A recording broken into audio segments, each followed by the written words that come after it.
या जगामध्ये असा एक तरी जण आहे का हो की ज्याला टेन्शन नाही, ज्याच्या लाईफमध्ये दुःख नाही, त्याला जीवनामध्ये संघर्ष करावा लागला नाही, असा एकही जण शोधूनही आपल्याला सापडणार नाही. हां, प्रत्येकाच्या लाईफमध्ये दुःख येण्याची, टेन्शन येण्याची कारणं वेगवेगळी असू शकतात. कोणाचा जॉब गेलेला असेल, कोणाचा हेल्थ इश्यू असेल, कोणी कर्जात बुडालेला असेल, कोणाच्या रिलेशनशिपमध्ये प्रॉब्लेम असेल, त्यामुळे त्यातनं दुःख आलं असेल, टेन्शन आलं असेल. प्रत्येकाची कारणं वेगवेगळी असू शकतात. मग त्या दुःखालाच कुरवाळत बसायचं का? त्या दुःखाचंच भांडवल करत बसायचं का आयुष्यभर? जिथे देवाला सुद्धा भोग भोगावे लागले, तिथे आपण आहे तरी कोण हो? आपण तर अतिसामान्य लोक आहोत. प्रभू श्री रामचंद्रांना 14 वर्ष वनवास भोगावा लागला. ज्ञानेश्वर माऊलींना समाजाची अवहेलना सहन करावी लागली. तुकोबारायाच्या वाट्याला सुद्धा तेच आलं. मग ते आपल्या दुःखालाच कुरवाळत बसले का? त्यांनाही काही टेन्शन आलं असतील ना, पण ते त्यालाच कुरवाळत बसले का? तर नाही. त्यांनी त्या दुःखातून किंवा त्यांना जे अनुभव आले त्यातून ते शिकले, ते जगले आणि त्यातून काहीतरी नवनिर्मिती त्यांनी केली. जर आज ज्ञानेश्वर महाराजांनी दुःखच ते कुरवाळत बसले असते तर आज ज्ञानेश्वरीसारखी निर्मिती झाली असती का? तर नाही. तर ज्ञानेश्वरांनी त्या कठीण परिस्थितीतही स्वतःला सावरलं, आपल्या कुटुंबाला सावरलं आणि ज्ञानेश्वरीसारखी निर्मिती केली. आणि ज्या समाजाकडून त्यांना अवहेलना सहन करावी लागली होती, त्या समाजापुढेच आज ती निर्मिती त्यांनी ठेवली. तर मग आपण आपल्या दुःखाचं, आपल्या टेन्शनचं भांडवल करत बसायचं आहे का नेहमी? नाही. कारण दुःख घेऊन किंवा टेन्शन घेऊन काय होणार आहे? त्यातून काही साध्य होणार आहे का? काहीच साध्य होऊ शकत नाही. आणि जे तुमच्या कर्मामध्ये लिहिलेलं आहे, जे तुमच्या भाग्यामध्ये लिहिलेलं आहे, ते होणारच आहे.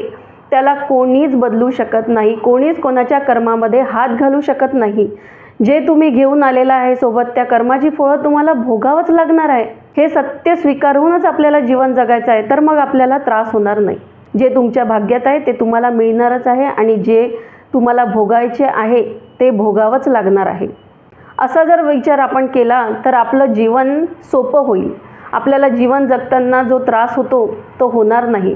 त्यासाठी आपल्याला बाहेर पडून त्यातनं मार्ग आपल्याला स्वतःला शोधावं लागेल. कोणी आपल्याला शोधून देणार नाही आहे.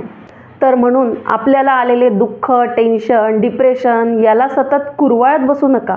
या गोष्टींना नेहमी आपल्या पायदळी ठेवा. आपल्या डोक्यावर घेऊन त्याला नाचू नका.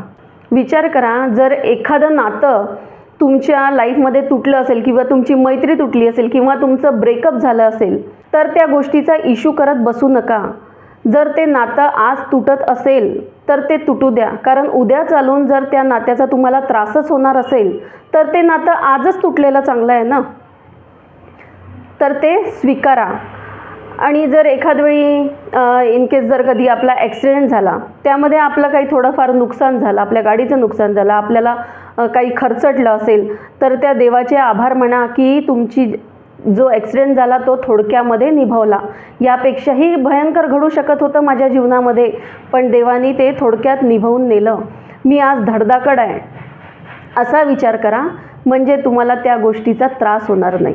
आणि असाही जर विचार करणे तुम्हाला जमत नसेल तर रस्त्यावरच्या एखाद्या भिकाऱ्याकडे पहा की तो त्याचं जीवन कसं जगत आहे आणि आपल्या जीवनाचा विचार करा की मी त्याच्यापेक्षा कितीतरी पटीने सुखी आहे. माझ्या डोक्यावर छप्पर आहे, मला खायला चांगलं अन्न मिळत आहे, त्याला तर ते सुद्धा नशिबाने मिळत नाही आहे.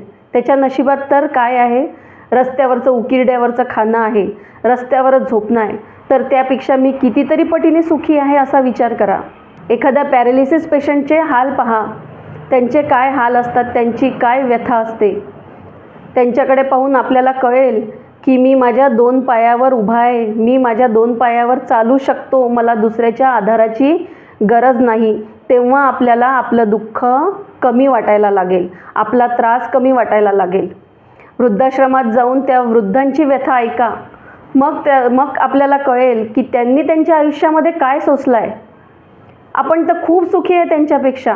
म्हणून नेहमी त्या दुःखाचं किंवा त्या येणाऱ्या त्रासाचं भांडवल करत बसू नका. तर त्यातून मार्ग शोधा आणि त्याही परिस्थितीत जगायला शिका. म्हणजे तुमचं आयुष्य सोपं होऊन जाईल. मग तुम्हाला कुठल्याच गोष्टीचा त्रास होणार नाही. आणि संघर्ष कोणाच्या आयुष्यामध्ये नाही हो. आणि संघर्ष केल्याशिवाय जीवन जगण्यातही काही अर्थ नाही. संघर्ष केला तर आपण तावून सुलाखून निघतो, आपण स्ट्रॉंग बनतो.